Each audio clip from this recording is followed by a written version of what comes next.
Hey guys, so today you and I are going to talk about the IT bubble and if it's going to pop. So let's get into it. So the question in question was, Frederick, can you give your opinion about if the IT industry or programmer demand are going to transform into a bubble, or if it's already now a bubble in terms of work demand versus supply? Thanks. Well, I had a back and forth here because I replied to this subscriber first, and he actually replied back to that reply, and I realized that I wasn't real. I had misunderstood his initial intention behind this, because basically what uh, I'm I was trying to explain was that from my perspective, I don't believe that the current trend that we see where more and more people are getting into IT is a bubble. I believe that we had a bubble, and that bubble was a few years ago when the investor part of IT, or the community where we're trying to make money from the code that is being written, and the people who want to get into IT were thinking in a way which was very, it was naive. We used to actually give people money to start IT companies because we thought that this thing was going to be a thing, right? There was a hype. There was a massive hype in the industry where you could literally get investment without actually having anything. People were buying IT companies for the sake of having IT companies. I still know a few of my old friends who got bought out for an outlandish amount of money for doing some basic programming. Like their entire company was literally two guys sitting in an attic with, I think, two external hard drives and a computer. That's it, and they got bought out enough to make a fairly massive killing. I mean, the company who bought them were vastly overpaying for, like, but that's the thing, that in those days people really didn't know what makes money in IT, but everybody was in that rush to figure out how are we going to make money from things, and we want to be first. And that slowly to like, and investors kind of realized that, you know what, we're going to do the capitalist thing, or the not necessarily the capitalist thing, but we're going to do the thing that the really, really big, gigantic behemoths usually do, and that is that we're going to take a step back and then we're going to just watch the little guys and girls take all the risk and like just figure out, let them give them some time to figure out what's going to make money, and then we will buy them. And that's pretty much what's happening today. And this has so far been working fairly well. We're still There are still companies out there, a lot of startups, a lot of prominent startups that take years and years and years, even though they are massive successes, and you all know about them. Like their brand is worldwide known. They're still not really making a profit. They're still trying to figure out how they're going to make a profit from this whole thing, and they sustain themselves through investors. But that process, I believe, is going to continue because what practically everybody is working towards is, and that is the next generation, if you ask me. And this is why I believe that the job supply for skilled programmers is going to continue, and it basically comes down to the next generation of products. I believe that the next generation of products is going to be predictive products. Products that are so well fashioned and leverages existing information and analyzes patterns and trends to the point where without them you will not be able to survive at the same level as other people. In essence, I will argue that we're moving towards digital products and services that are so critical for your survival that they are equal to you learning how to use a calculator. In some cases, it might actually be even more important than to learn how to use a calculator.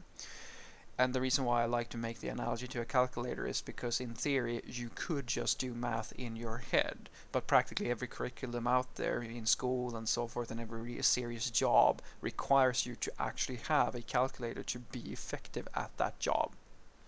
and it's really only in certain parts of society and the world where you would have to live without one, and your standard of life is most likely going to be lower. And that's exactly what I believe is happening right now. uh, we're getting, like, the products that we have today are making things very convenient for us, and one thing that I truly believe is that you should always bet on convenience when a human is involved. Always bet on convenience. It will win every single time. So what does that actually mean for the job supply? Well, the subscriber wrote back and explained to me that what he was more interested in is it really true that IT is going to be able to take all of the unemployed people and like just provide everybody with a job? And I said that I don't think so. Not long term. Short term, yes. Long term, no. And the reason why I'm saying that it's not going to work long term, most likely, is because the process of what we do as software developers is in essence automation. When we're doing our job correctly, we build tooling and solutions that make other people's lives easier. And one of the most important things we do is to actually reduce the amount of manual hours that need to go into something. That's the trend we're seeing. We're simplifying tooling and we're simplifying processes and lives. That's the whole purpose of our existence. And as you can imagine, that is a process that will continue, and you will need less and less people to do more and more stuff. Even within IT, this is happening. So it's not like we're just focusing on other areas, but already today we're seeing that the IT industry and the technical innovation is actually taking jobs from other industries. Other industries are losing out on job opportunities because of the work that we do, and that's going to continue. It's I would say unstoppable. It's not something that is going away anytime soon, and we're going to do it to ourselves as well. We've already started doing it to some degree. It's still that we need more people than what we're automating away, but we're going towards that trend. And as far as our tools are concerned, they will continue getting more and more advanced, and less skill is going to be required. And that's the key thing that I think is going to happen, because what's happening now is most likely going to continue. If I'm going to grab some ass data, it's going to continue for around 10-20 years more, at least, I would say, before we start getting into the next problem.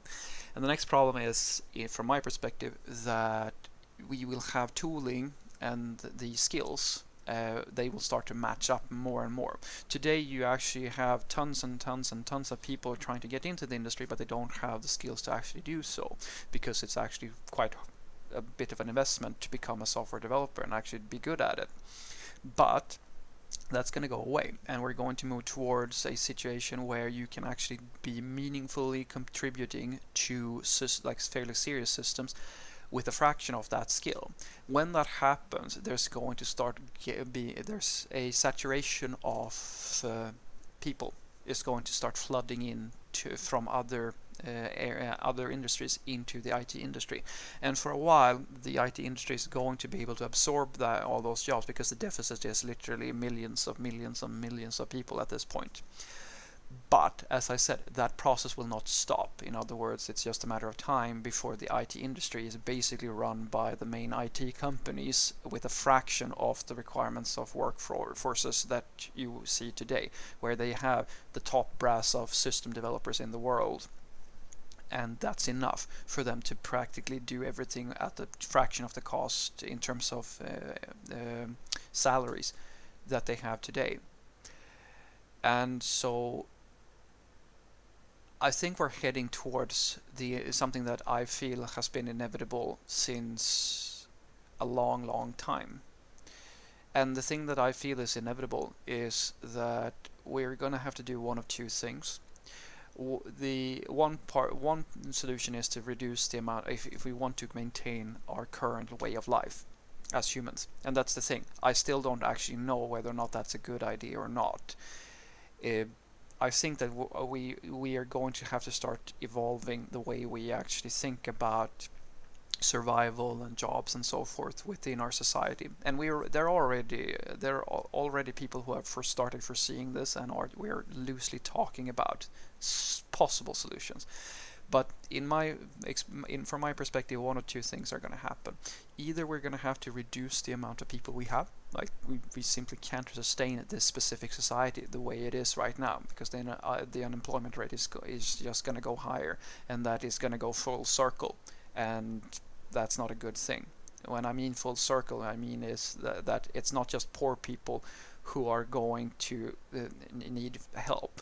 The companies themselves are going to actually start seeing problems with selling their goods when the money starts drying up and they hold all of it. The other part of it is that, well, the other possibility is that we need to rethink the way we conventionally think about classic jobs, like the standard job, or the way that we actually raise our kids today into basically becoming workers.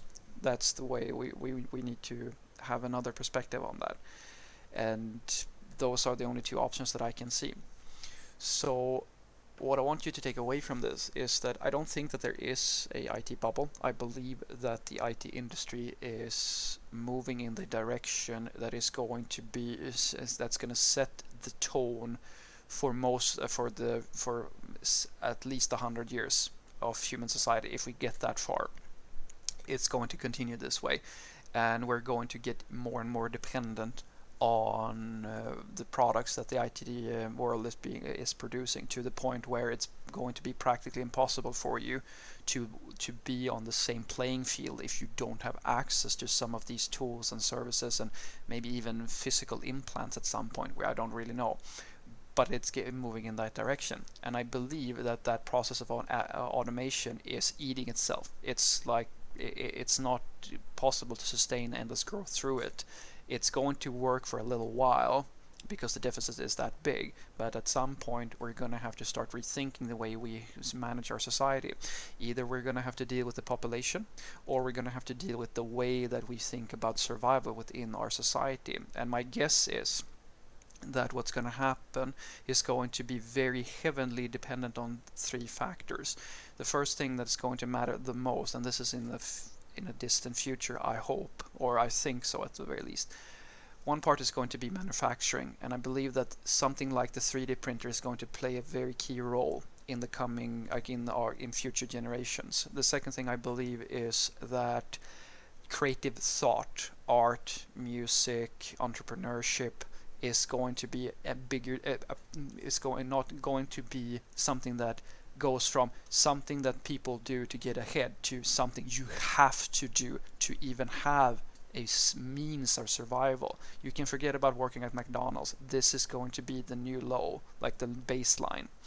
And then lastly, technical IT skills, like coding skills and so forth, to actually manage and be part of the digital innovations that are taking place, is going to be practically as critical as knowing how to use a calculator. That is what I'm guessing. Have a great day.